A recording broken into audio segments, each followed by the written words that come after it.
The Story of Prince Yamato Take. The insignia of the great Japanese Empire is composed of 3 treasures which have been considered sacred and guarded with jealous care from time immemorial. These are the Yata no Kagami, or the Mirror of Yata, the Yasakami no Mangatama, or the Jewel of Yasakami, and the Murakumo no Tsurugi, or the Sword of Murakumo. Of these 3 treasures of the empire, the Sword of Murakumo, afterwards known as Kusanagi no Tsurugi, or the grass-cleaving sword, is considered the most precious and most highly to be honored, for it is the symbol of strength to this nation of warriors, and the talisman of invincibility for the emperor, while he holds it sacred in the shrine of his ancestors. Nearly 2,000 years ago, this sword was kept at the shrines of Ite, the temples dedicated to the worship of Amaterasu, the great and beautiful sun goddess, from whom the Japanese emperors are said to be descended. There is a story of knightly adventure and daring which explains why the name of the sword was changed from that of Murakumo to Kusanagi, which means grass-cleaving. Once, many, many years ago, there was born a son to the Emperor Keiko, the 12th in descent from the great Jimmu, the founder of the Japanese dynasty. This prince was the 2nd son of the Emperor Keiko, and he was named Yamato. From his childhood, he proved himself to be of remarkable strength, wisdom, and courage, and his father noticed with pride that he gave promise of great things, and he loved him even more than he did his elder son. Now, when Prince Yamato had grown to manhood, in the olden days of Japanese history, a boy was considered to reach man's estate at the early age of 16. The realm was much troubled by a band of outlaws, whose chiefs were 2 brothers, Komaso and Takeru. These rebels seemed to delight in rebelling against the king, in breaking the laws and defying all authority. At last King Keiko ordered his younger son, Prince Yamato, to subdue the brigands, and if possible, to rid the land of their evil lives. Prince Yamato was only 16 years of age, but he had reached his manhood according to the law. Yet, though he was such a youth in years, he possessed the dauntless spirit of a warrior of fuller age, and knew not what fear was. Even then there was no man who could rival him for courage and bold deeds, and he received his father's command with great joy. He at once made ready to start, and great was the stir in the precincts of the palace as he and his trusty followers gathered together and prepared for the expedition, and polished up their armor and donned it. Before he left his father's court, he went to pray at the shrine of Ise, and to take leave of his aunt, the Princess Yamato, for his heart was somewhat heavy at the thought of the dangers he had to face, and he felt that he needed the protection of his ancestress, Amaterasu, the sun goddess. The princess, his aunt, came out to give him glad welcome, and congratulated him on being trusted with so great a mission by his father the king. She then gave him one of her gorgeous robes as a keepsake to go with him, and to bring him good luck, saying that it would surely be of service to him on his adventure. She then wished him all success in his undertaking, and bade him good speed. The young prince bowed low before his aunt, and received her gracious gift with much pleasure and many respectful bows. "I will now set out," said the prince, and returning to the palace, he put himself at the head of his troops. Thus cheered by his aunt's blessing, he felt ready for all that might befall, and marching through the land, he went down to the southern island of Kyushu, the home of the brigands. Before many days had passed, he reached the southern island, and then slowly but surely made his way to the headquarters of the chiefs Kumaso and Takeru. He now met with great difficulties, for he found the country exceedingly wild and rough. The mountains were high and steep, the valleys dark and deep, and huge trees and boulders of rock blocked up the road and stopped the progress of his army. It was all but impossible to go on. Though the prince was but a youth, he had the wisdom of years, and seeing that it was vain to try and lead his men further, he said to himself, "To attempt to fight a battle in this impassable country, unknown to my men, only makes my task harder. We cannot clear the roads and fight as well. It is wiser for me to resort to stratagem and come upon my enemies unawares. In that way, I may be able to kill them without much exertion." So he now bade his army halt by the way. His wife, the Princess Ototachibana, had accompanied him, and he bade her bring him the robe of his aunt, the priestess of Ise, had given him, and to help him attire himself as a woman. With her help he put on the robe, and let his hair down till it flowed over his shoulders. Ototachibana then brought him her comb, which he put in his black tresses, and then adorned himself with strings of jewels, just as you see in the picture. I'm afraid I have no picture for you. When he had finished his unusual toilet, Ototachibana brought him her mirror. He smiled as he gazed at himself. The disguise was so perfect. He hardly knew himself, so changed was he. All traces of the warrior had disappeared, and in the shining surface only a beautiful lady looked back at him. Thus completely disguised, he set out for the enemy's camp alone. In the folds of his silk gown, next to his strong heart, was hidden a sharp dagger. The two chiefs, Kumaso and Takeru, were sitting in their tent, resting in the cool of the evening, when the prince approached.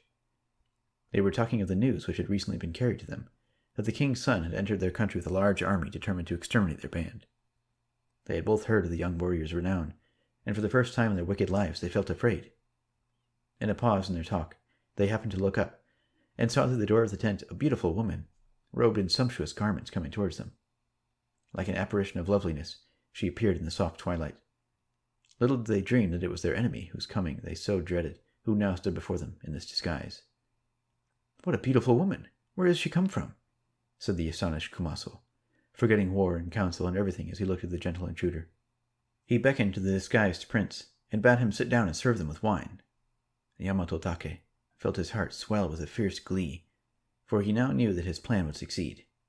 However, he dissembled cleverly, and put on a sweet air of shyness, as he approached the rebel chief, with slow steps and eyes glancing like a frightened deer. Charmed to distraction by the girl's loveliness, Kumaso drank cup after cup of wine for the pleasure of seeing her pour it out for him, till at last he was quite overcome with the quantity he had drunk. This was the moment for which the brave prince had been waiting. Flinging down the wine jar, he seized the tipsy and astonished Kumaso and quickly stabbed him to death with the dagger he had secretly carried hidden in his breast. Takeru, the brigand's brother, was terror-struck as soon as he saw what was happening, and tried to escape. But Prince Yamato was too quick for him. Ere he could reach the tent door, the prince was at his heel. His garments were clutched by a hand of iron, and a dagger flashed before his eyes, and he lay stabbed to the earth, dying, but not yet dead. "Wait 1 moment," gasped the brigand painfully, and he seized the prince's hand. Yamato relaxed his hold somewhat, and said, "Why should I pause, thou villain?" The brigand raised himself fearfully and said, "Tell me from whence you come, and whom I have the honor of addressing. Hitherto I believed that my dead brother and I were the strongest men in the land, and that there was no one who could overcome us. Alone you have entered into our stronghold.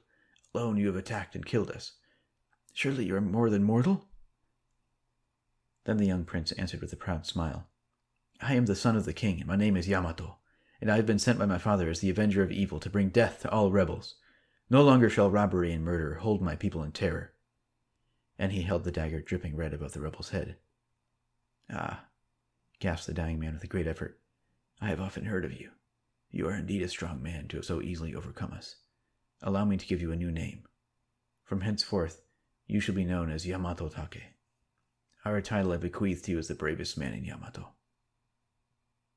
And with these noble words, Takeru fell back and died. The prince, having thus successfully put an end to his father's enemies in the world, was prepared to return to the capital. On the way back, he passed through the province of Idum. Here he met with another outlaw, named Izumu Takeru, who he knew had done much harm in the land.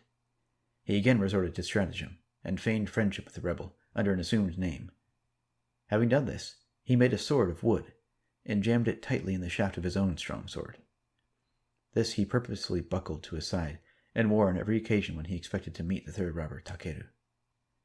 He now invited Takeru to the bank of the river Hinokawa, and persuaded him to try a swim with him in the cool, refreshing waters of the river. As it was a hot summer's day, the rebel was nothing loath to take a plunge in the river. While his enemy was still swimming down the stream, the prince turned back and landed with all possible haste. Unperceived, he managed to change swords, putting his wooden one in place of the keen steel sword of Takeru. Knowing nothing of this, the brigand came up to the bank shortly.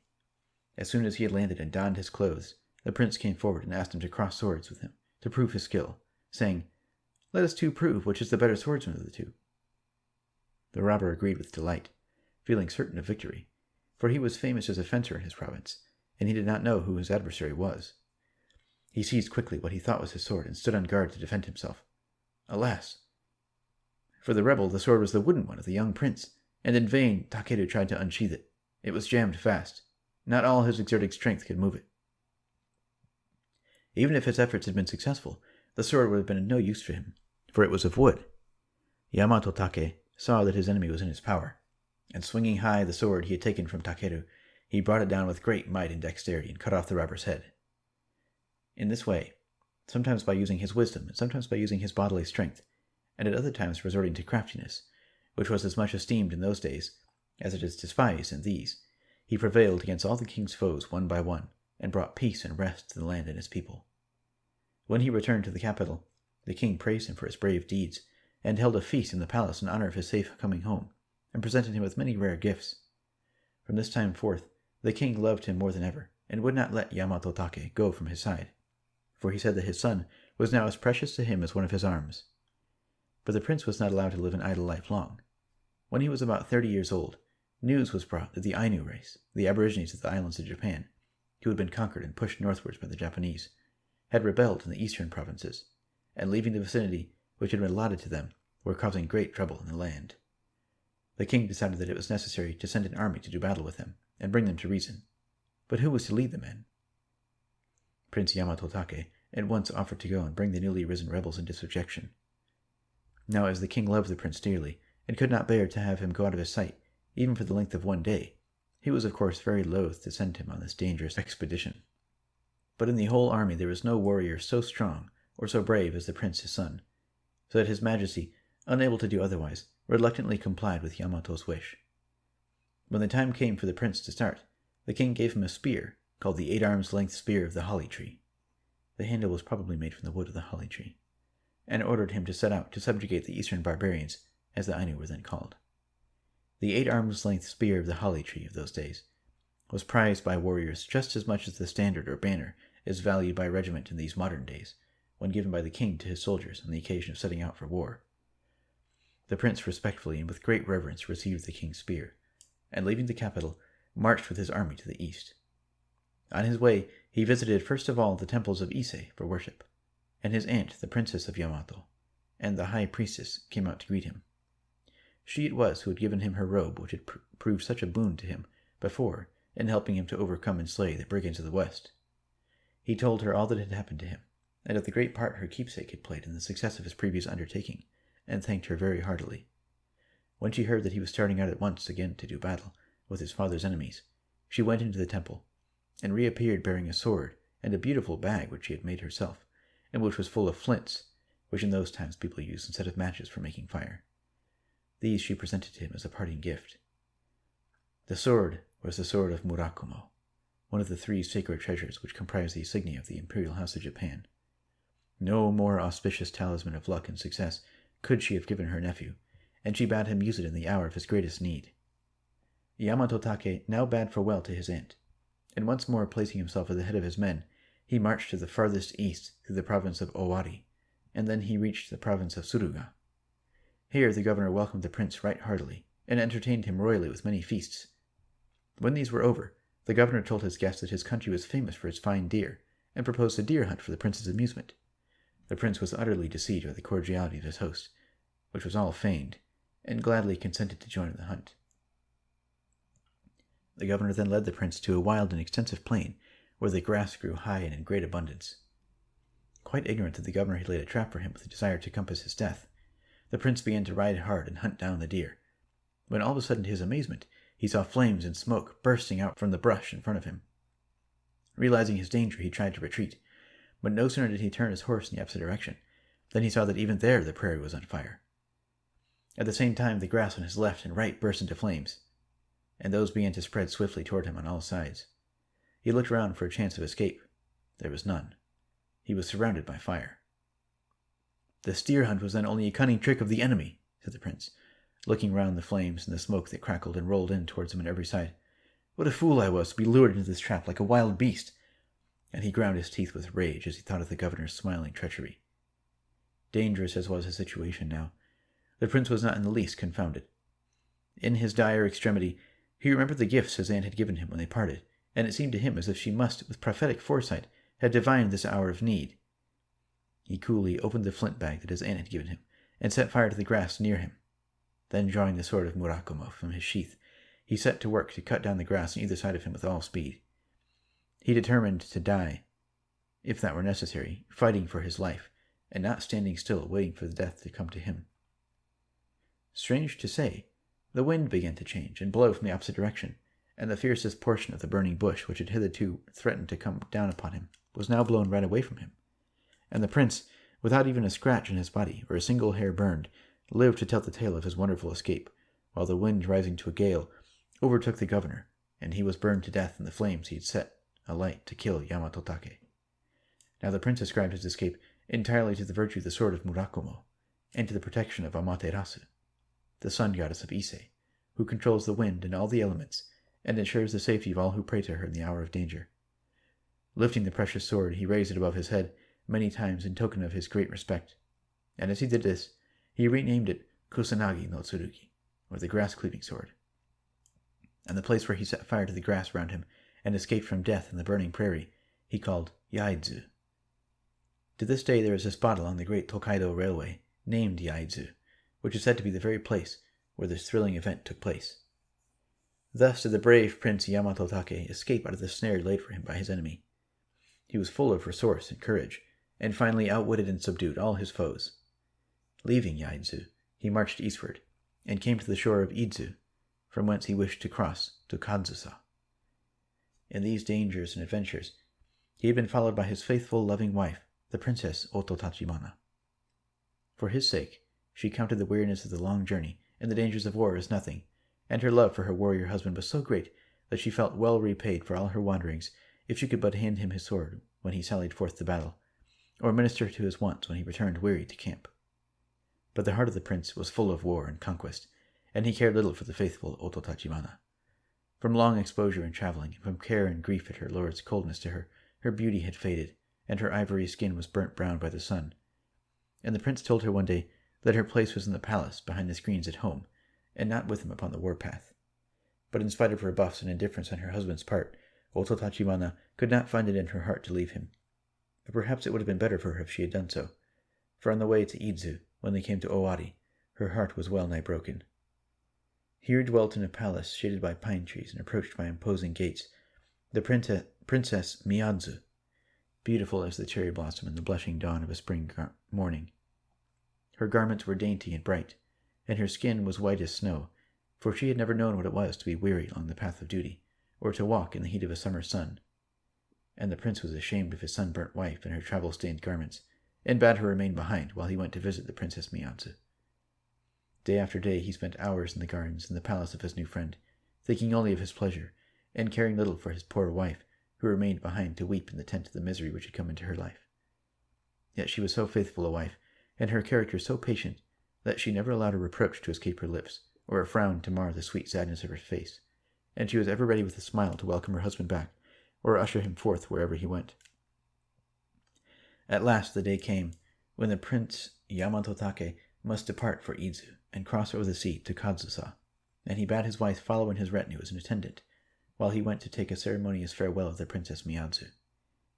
She came out to greet him dressed in gorgeous robes, and she seemed more beautiful than ever, and when Yamato Take saw her, he forgot his wife, his duty, and everything except the joy of the idol present, and swore that he would return to Owari and marry her when the war was over. And as he looked up, when he had said these words, he met the large almond eyes of Ototachibana fixed full upon him in unspeakable sadness and wonder, and he knew that he had done wrong, but he hardened his heart and rode on, caring little for the pain he had caused her.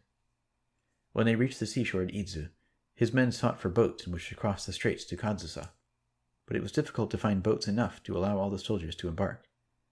Then the prince stood on the beach, and in the pride of his strength he scoffed and said, "This is not the sea, this is only a brook. Why do you men want so many boats? I could jump this if I would." When at last they had all embarked and were fairly on their way across the straits, the sky suddenly clouded, and a great storm arose. The waves rose mountains high. The wind howled, the lightning flashed, and the thunder rolled, and the boat which held Ototachibana and the prince and his men was tossed from crest to crest of the rolling waves, till it seemed that every moment must be the last, and that they must all be swallowed up in the angry sea. For Kinjin, the dragon's king of the sea, had heard Yamato Take jeer, and had raised this terrible storm in anger, to show the scoffing prince how awful the sea could be, though it did look but like a brook. The terrified crew lowered the sails, and looked after the rudder, and worked for their dear lives' sake, but all in vain. The storm only seemed to increase in violence, and all gave themselves up for lost. Then the faithful Ototachibana rose, and forgetting all the grief that her husband had caused her, forgetting even that he had wearied of her, in the one great desire for love to save him, she determined to sacrifice her life to rescue him from the death if it were possible. While the waves dashed over the ship, and the wind whirled round them in fury, she stood up and said, "Surely all this has come because the prince has angered Rinjin, the god of the sea, by his jesting. If so, I, Oto Tachibana, will appease the wrath of the sea god, who desires nothing less than my husband's life." Then addressing the sea, she said, "I will take the place of his augustness, Yamato Take. I will now cast myself into your outraged depths, giving my life for his. Therefore hear me and bring him safely to the shore of Kazusa." With these words she leapt quickly into the boisterous sea, and the waves soon whirled her away, and she was lost to sight.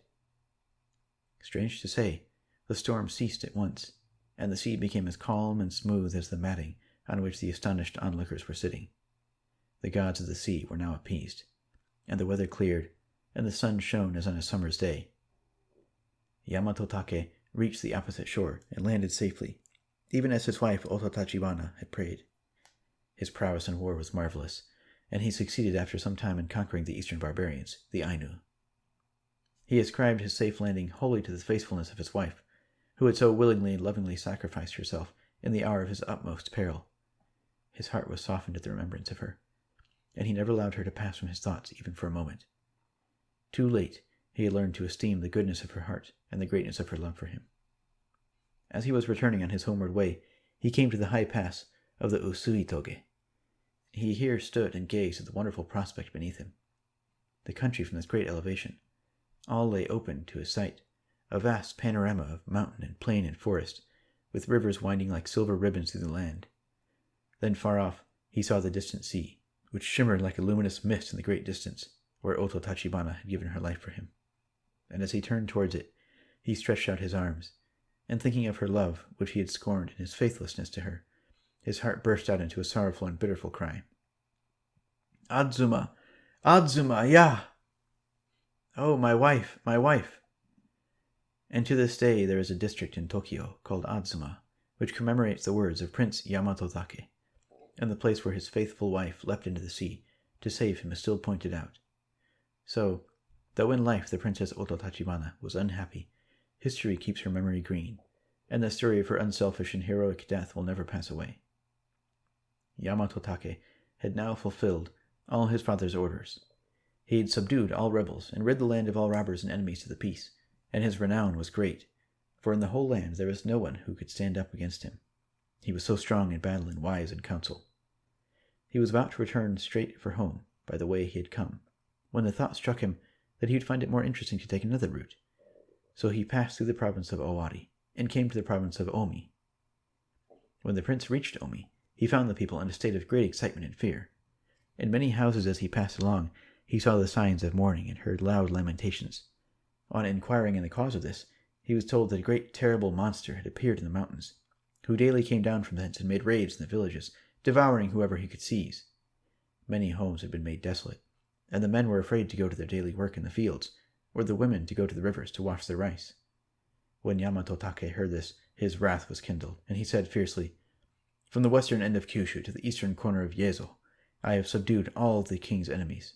There is no one who dares break the laws or rebel against the king.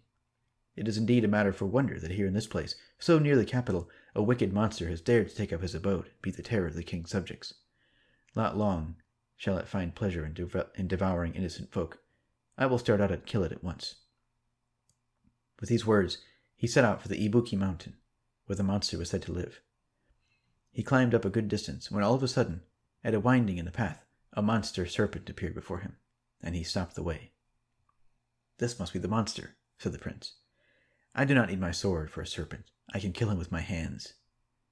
He thereupon sprang upon the serpent and tried to strangle it to death with his bare arms. It was not long before his prodigious strength gained the mastery, and the serpent lay dead at his feet. Now a sudden darkness came over the mountain, and rain began to fall, so that for the gloom and the rain the prince could hardly see which way to take. In a short time, however, while he was groping his way down the pass, the weather cleared, and our brave hero was able to make his way quickly on the mountain. When he got back he began to feel ill, and to have burning pains in his feet, so he knew that the serpent had poisoned him. So great was his suffering that he could hardly move, much less walk, so he had himself carried to a place in the mountains famous for its hot mineral springs, which rose bubbling out of the earth, and almost boiling from the volcanic fires beneath. Yamato Take bathed daily in these waters, and gradually he felt his strength come on again, and the pains left him, till at last one day he found with great joy that he was quite recovered. He now hastened to the temples of Ise, where you will remember that he prayed before undertaking his long expedition. His aunt, priestess of the shrine, who had blessed him on his setting out, now came to welcome him back. He told her of the many dangers he had encountered, and of how marvelously his life had been preserved through all, and she praised his courage and his warrior's prowess. And then putting on her most magnificent robes, she returned thanks to their ancestress, the sun goddess Amaterasu, to whose protection they both ascribed the prince's wonderful preservation. Here ends the story of Prince Yamato Take of Japan.